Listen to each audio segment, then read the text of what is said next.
హైదరాబాద్‌లోని ఒక వింత ఘటన అయితే బయటపడింది. నేను ఈ వింత ఘటన ఎందుకంటున్నానంటే, సపోజ్ మనం డాక్టర్ దగ్గరికెళ్తే గనక, వాళ్ళ యొక్క క్వాలిఫికేషన్ ఏంటని చెప్పేసి మనం అడుగుతామా? అడగం కదా! కానీ ఇక్కడ ఒక వింత ఘటన ఉందన్నమాట. ఒక 10థ్ క్లాస్, ఒక ఇంటర్మీడియేట్, ఒక సాధారణమైన బీఏ చదివిన వ్యక్తులు కూడాను, డాక్టర్స్ అవతారాలు ఎత్తి హైదరాబాద్‌లో అయితే జనాలను మోసం చేస్తా ఉన్నారు. తెలుసా మీకు? చాలామంది పాపం అమాయకులు వాళ్ళకి తెలియక, వాళ్ళు నిజంగా ఎంబీబీఎస్ చదివారా లేదా ఇయన్నీ కూడా తెలియక వాళ్ళ దగ్గరికెళ్లి వైద్యాలు చేసుకుంటా ఉన్నారు. ఇక్కడ ఒక ట్విస్ట్ ఒకటి బయటపడింది. ఒక పెద్ద దారుణం.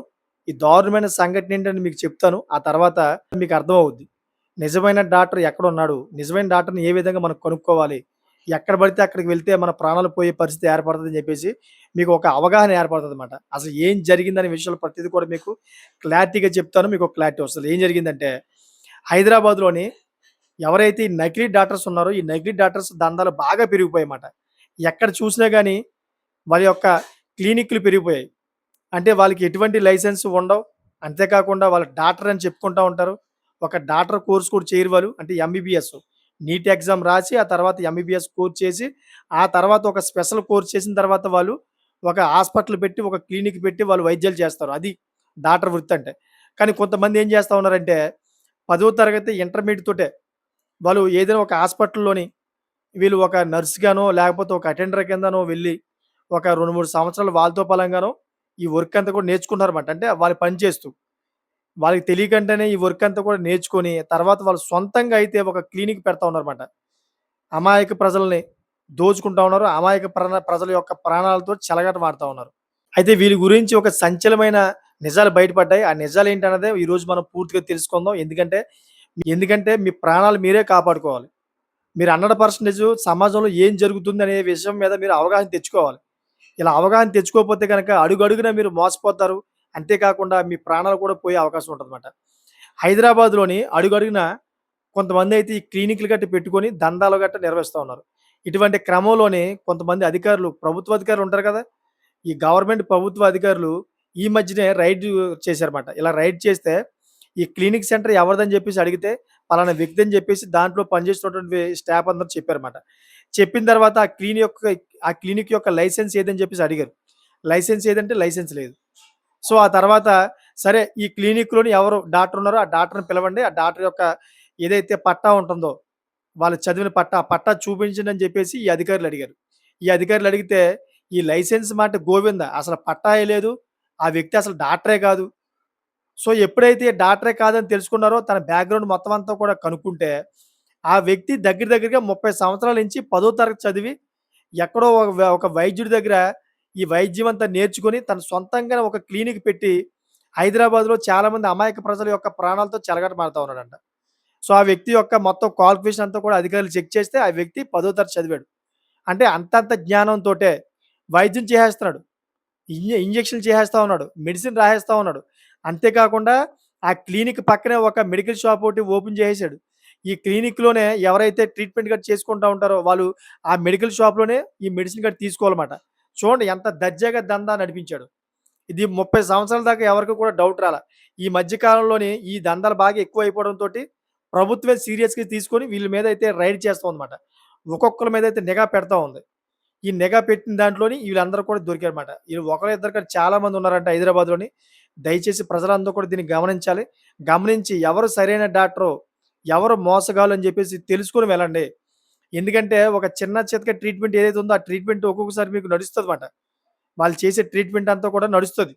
కానీ ఏదైనా పెద్ద ట్రీట్‌మెంట్ అయినప్పుడు ఏదైనా తేడా వచ్చి మీ ప్రాణాలు పోయాయనుకోండి, వాళ్ళు చేతులు ఎత్తేస్తారు. అంతేకాకుండా వాళ్ళు పరారైపోతారన్నమాట. మీకు తెలియని జ్ఞానంతోటి వెళ్ళిపోయి అక్కడ ట్రీట్‌మెంట్ చేసుకుంటారు. ఎందుకంటే చాలా తక్కువ డబ్బులతోనే అయిపోతుందని చెప్పేసి మీరు ఆశపడతారు. So, అక్కడిదాకా okay. ఎందుకంటే పేద ప్రజల దగ్గర డబ్బులు తక్కువగా ఉంటాయి కాబట్టి, చాలా తక్కువ డబ్బులతోటే వాళ్ళు ట్రీట్‌మెంట్ చేసేస్తారు మీకు. కానీ వాళ్ళకి అంతంత మాత్రమే జ్ఞానం ఉంటదన్నమాట. ఒక ఎంబీబీఎస్ చదువుకున్న ఒక డాక్టర్ ఎవరైతే ఉంటారో సీనియర్ స్పెషలిస్ట్ గట్టా ఉంటారో, వాళ్ళ దగ్గర ఉన్నటువంటి ఒక జ్ఞానం, అదే విధంగా వీళ్ళ దగ్గర ఉన్నటువంటి ఒక నాలెడ్జ్ చూసుకుంటే గనక చాలా తక్కువ ఉంటదన్నమాట. ఎందుకంటే వాళ్ళు ఒక హ్యూమన్ బాడీని ప్రతీదీ కూడాను కనీసం ఒక 4, 5 సంవత్సరాలు అంతేకాకుండా స్పెషల్ కోర్స్ అన్నీ కలిపి ఒక 7, 8 సంవత్సరాలు వాళ్ళు చాలా డీప్‌గా చదివి వస్తారన్నమాట. అంటే హ్యూమన్ బాడీలోని ఎక్కడ ఏముంది?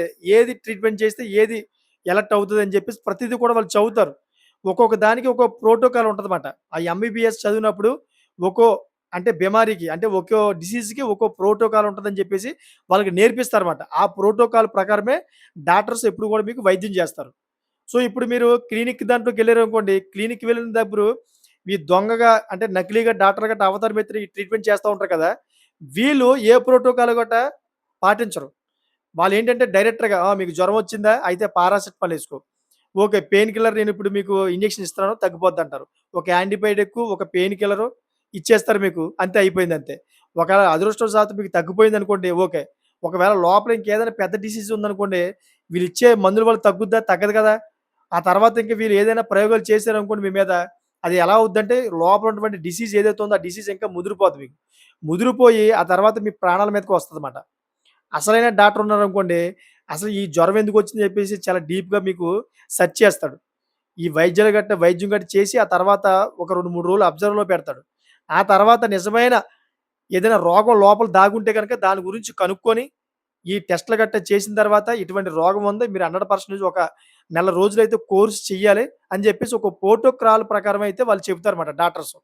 ఎందుకంటే వాళ్ళు చదువుకున్నది అదే కాబట్టి వృత్తిలో అన్నీ కూడా నేర్పిస్తారు కాబట్టి వాళ్ళకి తెలుస్తదన్నమాట. అప్పుడు మీరు బతికి బయటపడతారు. లేని పక్షంలోని ఇటువంటి క్లినిక్ అంటే అంతర్గత జ్ఞానంతోటి చేస్తున్నటువంటి ఒక క్లినిక్‌లోకెళ్తే గనక ఇటువంటి మోసాలు జరుగుతాయి. దయచేసి అలర్ట్ అవ్వండి. దీంట్లో ప్రభుత్వం అలర్ట్ అయింది కాబట్టి ఈ దందాలన్నీ కూడా బయటపడ్డాయి. చాలామంది ఇటువంటి దందాలు చేసుకుంటూ హైదరాబాద్‌లోని వాళ్ళు కాసుల వర్షం అంటే కాసులు గట్టా సంపాదించుకుంటూ ఉన్నారంట. చాలామందైతే కొన్ని లక్షలు, కొన్ని కోట్ల దాకా సంపాదించారంట. ఎందుకంటే పేద ప్రజలు పెద్ద పెద్ద హాస్పిటల్‌కెళ్లరు కాబట్టి వీళ్ళు ఇటువంటి అవతారాలు ఎత్తారు. ఓకే. ట్రీట్మెంట్ జరిగినంత వరకు కూడా ఓకే. ఒకవేళ ట్రీట్మెంట్ వికటిస్తే మాత్రం మీ ప్రాణాలు పోయే అవకాశం ఉంటదని ఈ వీడియో రూపంగా చెబుతున్నాను. ఈ సిట్యుయేషన్ ఎందుకు తీసుకొచ్చానంటే, మీ ప్రాణాలు మీ చేతిలోనే ఉన్నాయి. మీ ప్రాణాలను మీరే కాపాడుకోవాలి. ఎందుకంటే అడుగడుగునా మోసాలు పెరిగిపోతా ఉన్నాయి. ఎక్కడ చూసినా గాని మోసం చేయడానికే చాలామంది మోసగాళ్ళు రెడీగా ఉన్నారు. వాళ్ళకేం కావాలంటే డబ్బులు కావాలి. డబ్బులు కావాలంటే ప్రజలను మోసం చేయాలి. ప్రజలను మోసం చేస్తేనే డబ్బులు వస్తాయన్నమాట. చాలా సింపుల్‌గా డబ్బులు సంపాదించాలంటే ఏ దారి ఉందో ఒకసారి చెప్పండి? ప్రజలను మోసం చేయడమే కదా! ప్రజలను మోసం చేసి ఇది చాలా గొప్ప ఐటెమ్ ఇది. ఇది చాలా మంచి వస్తువు ఇది. ఇది తింటే గనక మీరు ఒక 100 సంవత్సరాలు బతికేస్తారని ఒక చిన్న మాట చెప్పి మోసం చేశారనుకోండి, ప్రజలు ఉత్తి పుణ్యాన నిజంగానే 100 సంవత్సరాలు బతికేత్తామేమో, ఏ రోగం రాదేమో అని చెప్పేసి అది మీరు ఒక రూ. 1000 చెప్పినా గాని, ఆ ఐటెమ్‌ని కొనుక్కొని పోతారన్నమాట. అంటే సింపుల్‌గా మీరు సంపాదించినట్టే కదా! మోసం చేసినట్టే కదా! ఒక మోసగాడి చేతిలో మీరు మోసపోయినట్టే కదా! ఎక్కడి దాకా ఎందుకు నేనే మోసపోయాను. ఒక తేనె చాలా నిజమైన ఒరిజినల్ తేనె అని జెప్పేసి తీసుకొచ్చి ఒక రోడ్డు పక్కన అమ్ముతున్నారన్నమాట. ఒక దంపతులిద్దరు కూడా. చూడడానికి ఎలా ఉన్నారంటే ఒక ఏజెన్సీ నుంచి వచ్చినటువంటి వ్యక్తుల్లాగా ఉన్నారు. మనం ఏమనుకుంటాం సహజంగాను ఏజెన్సీలోనే దొరుకుద్ది కదా తేనె. సో, ఏజెన్సీ వ్యక్తులే తీసుకొచ్చి అమ్ముతున్నారు కాబట్టి ఇది 100% ఒరిజినలే అవుతది. అదొకటి పేదవాళ్ళు ఎప్పుడు కూడా ఇలా మోసం చేయరు. వాళ్ళ తెలివితేటలు ఈ విధంగా అయితే మోసం చేసే తెలివితేటలు ఆళ్ళ దగ్గర ఉండవని జెప్పేసి మనం అనుకుంటాం కదా! కానీ వాళ్ళే అంటే నేను ఏజెన్సీ వ్యక్తులు అందరిని కలిపి అనట్లేదు. అంటే మోసం చేసే వ్యక్తుల గురించి చెప్తున్నానన్నమాట. ఒక ఇద్దరు దంపతులు రోడ్డు పక్కన కూర్చొని ఇది చాలా ఒరిజినల్ అని చెప్పేసి అన్నారన్నమాట. అది కూడా ఒక కేజీ తేనె నా దగ్గరైతే దగ్గర దగ్గర 600-700 దాకా తీసుకున్నారు. So, okay. ఒరిజినల్ కదా! అని చెప్పేసి అప్పటికప్పుడు ఫోన్‌పే చేసేసి నేను తీసుకొని వెళ్ళిపోయాను. అది కనీసం ఒక 10 డేస్, 15 డేస్ తర్వాత ఆ తేనె అంతా కూడా గడ్డకట్టడం, దాంట్లో ఉన్నటువంటి ఏదైతే పంచదార ఉందో పంచదార అంతా కూడా కింద కూర్చుండిపోవడం. ఒక ఈ వేరే టేస్ట్ లెవెల్‌లో రావడం ఇయన్నీ కూడా గమనించానమాట. ఆ తర్వాత అనిపించింది ఓహ్! నేను కూడా మోసపోయాను. మోసం చేయడానికి రెడీగా ఉన్నారన్నమాట జనాలు.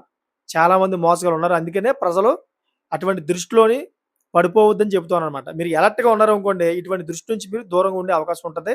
మీ ప్రాణాలను మీరు కాపాడుకునే అవకాశం ఉంటది కాబట్టే, ఈ నకిలీ డాక్టర్స్ ఎవరైతే ఉన్నారో హైదరాబాద్‌లోని వీళ్ళ దందాల నుంచి మీరు బయటపడండి. వాళ్ళ దగ్గరికెళ్లి మీ ప్రాణాలు పోగొట్టుకోవద్దని చెప్తున్నాననమాట. ఏదో చిన్న చితకైతే గనక మీ ఇష్టం. కానీ పెద్ద పెద్ద డిసీజులు మాత్రం వెళ్లారంటే గనక చాలా డేంజర్ అని చెప్పేసి ఈ వీడియో రూపంగా చెబుతున్నాను. సో, చూసారు కదా! ఇటువంటి వ్యక్తుల మీద ఎటువంటి చర్యలు తీసుకోవాలి, అంతేకాకుండా ప్రభుత్వాలు ఎటువంటి చట్టాలు తీసుకొస్తే ఇటువంటి నకిలీ డాక్టర్స్ అందరూ కూడా నిర్మూలనవుతారు అనే దాని మీద మీకేమైనా అవగాహన ఉంటే గనక అటువంటి కామెంట్స్ గట్టా చేయండి. వాళ్ళని నిర్మూలించడానికి. ఆ కామెంట్స్ ఎలా ఉండాలంటే, ఈ సొసైటీకి ఉపయోగపడే విధంగా ఉండాలన్నమాట. అటువంటి కామెంట్ చేస్తారని కోరుకుంటున్నాను. అంతేకాకుండా ఈ వీడియో మీకు నచ్చినట్లయితే గనక నా ఛానెల్‌ని సబ్స్క్రైబ్ చేసుకొని నన్ను సపోర్ట్ చేస్తారని కోరుకుంటున్నాను. Thank for watching friends.